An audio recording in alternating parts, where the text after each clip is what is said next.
pretty sure I shouldn't be able to go this fast in first gear.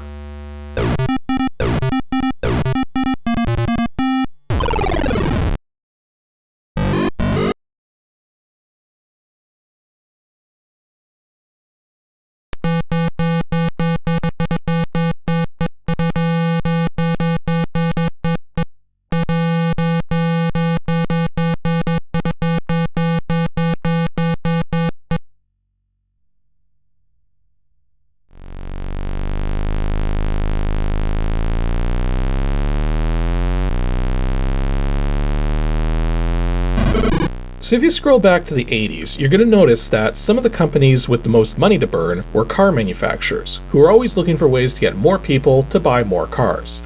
Well, with the rise of the IBM personal computer throughout the 80s and the clones which followed, the business sector in North America was predominantly equipped with DOS-compatible computers, and one car manufacturer in particular took note, the Ford Motor Company, who decided to test the waters and see if marketing and sales by computer would be another avenue for profit, thus leading to today's ancient DOS game simply known as the Ford Simulator. Now, the funny thing here is that I'm actually kinda having trouble figuring out how this game came to exist and how people got copies in the first place.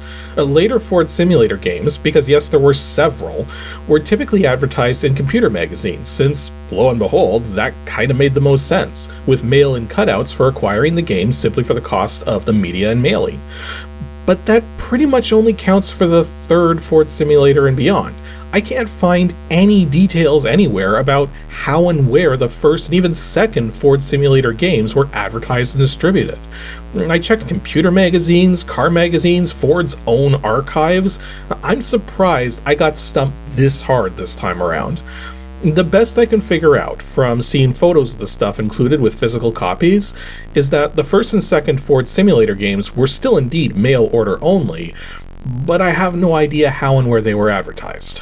But in any case, measuring this program as a game, it's painfully lacking, but measuring it as a piece of advertising, it definitely makes for a more unique way of hyping up customers.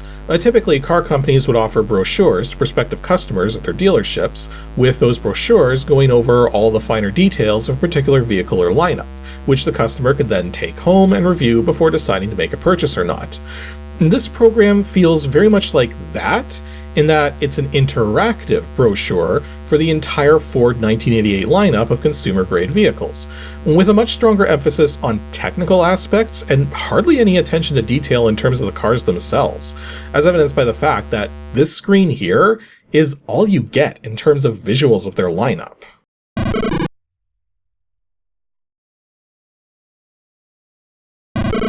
The Ford Simulator was developed by a company known as the SoftAd Group, being published by the Ford Motor Company in 1987 to showcase their 1988 range of vehicle models, and is effectively a one-player driving simulator, at least the game part of the program.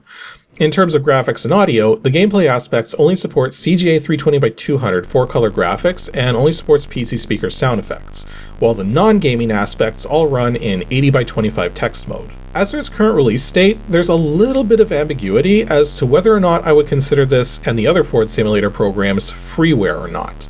Again, people paid money to acquire these games directly from Ford, and Ford even qualified them as purchases.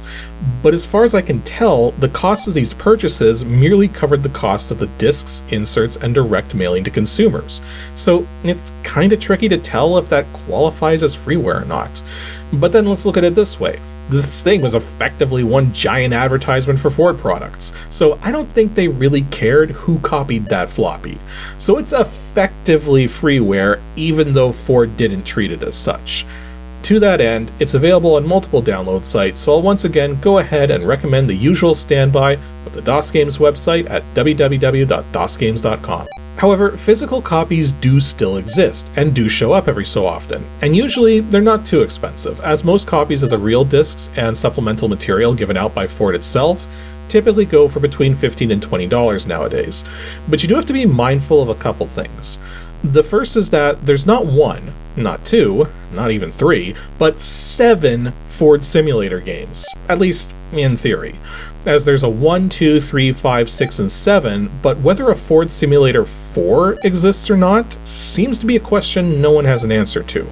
but if it does exist, it would have been released sometime late in 1992 or in 1993.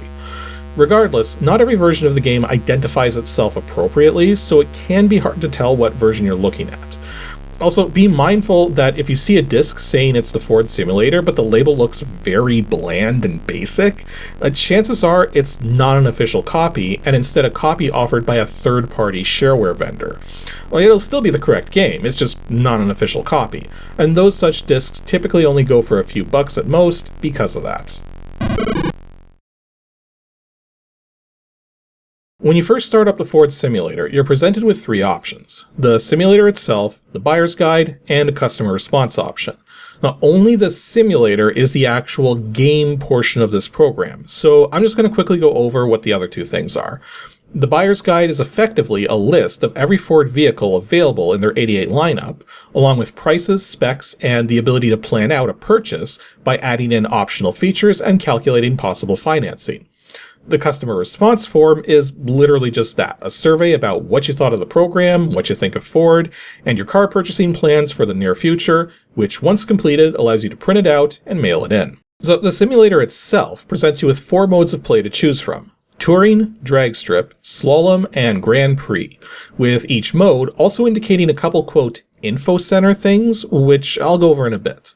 The Touring mode is basically a free drive with no scoring attached. The Drag Strip is an attempt to see how quickly you can reach 60 miles an hour. The Slalom has you weaving around cones as fast as you can to score points. And the Grand Prix is a time trial to see how fast you can clear between 1 and 5 laps in your chosen vehicle. Speaking of choosing a vehicle, that's the next screen you're presented with, and at first glance, this looks promising.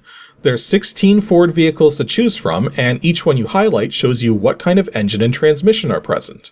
Though I find it curious that almost every manual transmission in here is a 5-speed, save for one, which is a 4-speed, which almost begs the question that if Ford only had a single vehicle model with a 4-speed manual transmission, why they bothered to keep it around? It makes me think they were just trying to get rid of them all so they could exclusively go with 5-speed manuals in the future to save on costs. Choosing a vehicle then immediately puts you on the road, and this is where things take a turn for the worse, as every vehicle in this game, all 16 of them, use the exact same instrument cluster. The only thing which changes is the logo for the vehicle brand, which appears at the far right, along with the gear shifter if you're in a car with a manual transmission. The first thing you do from this point is press the I key for ignition in order to turn the car on. Then you're prompted with a fasten safety belt alarm, which goes away by pressing the S key. Then finally, you can begin driving.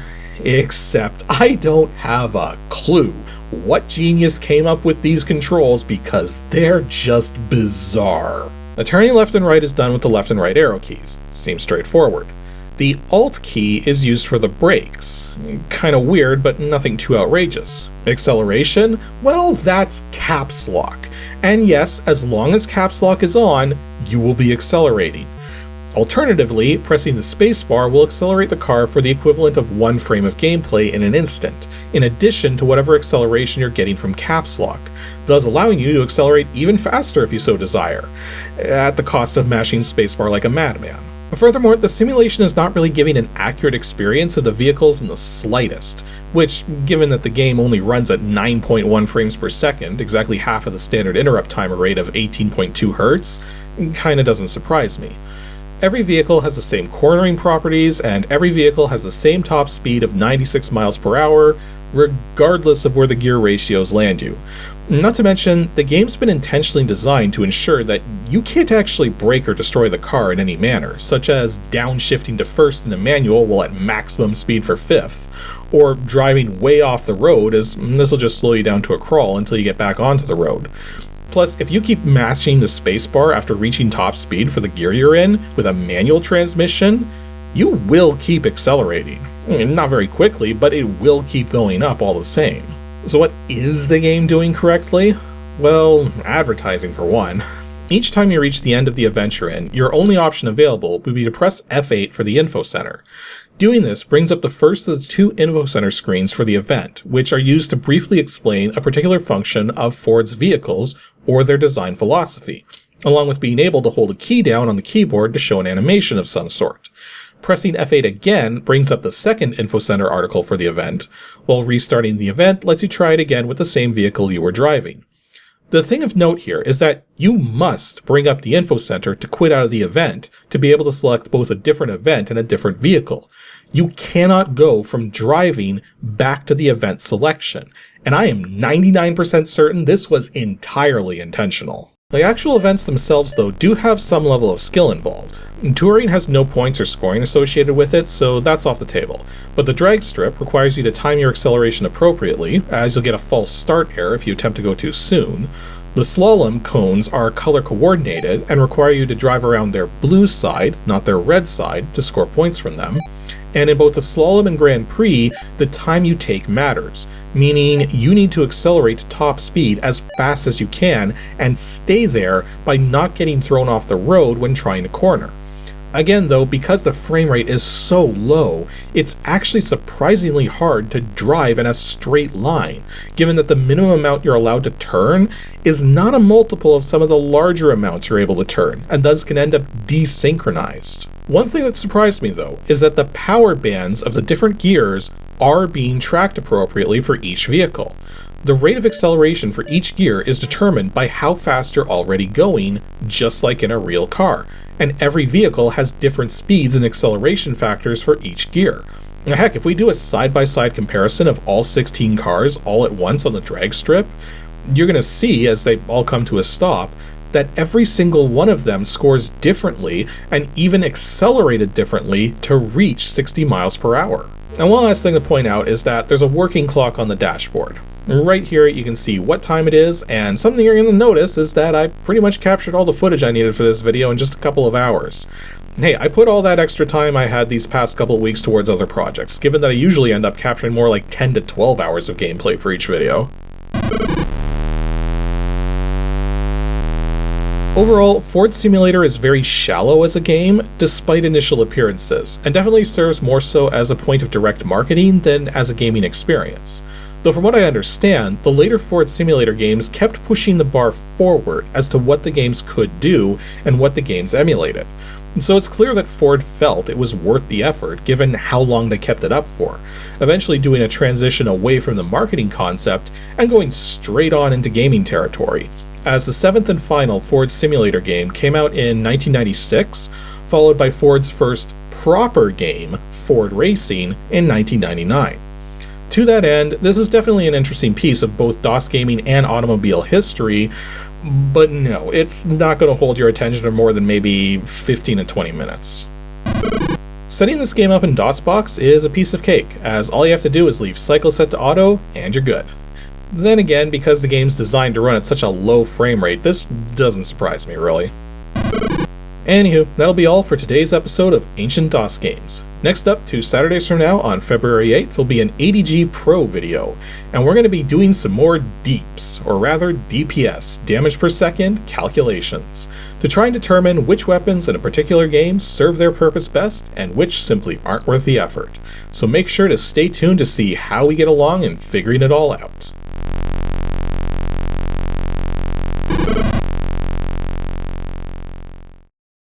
Thanks for watching, everyone, and extra special thanks to everyone supporting me on Patreon. If you'd like to join the ranks of everyone you see here supporting the show directly, head on over to patreon.com/KASICK.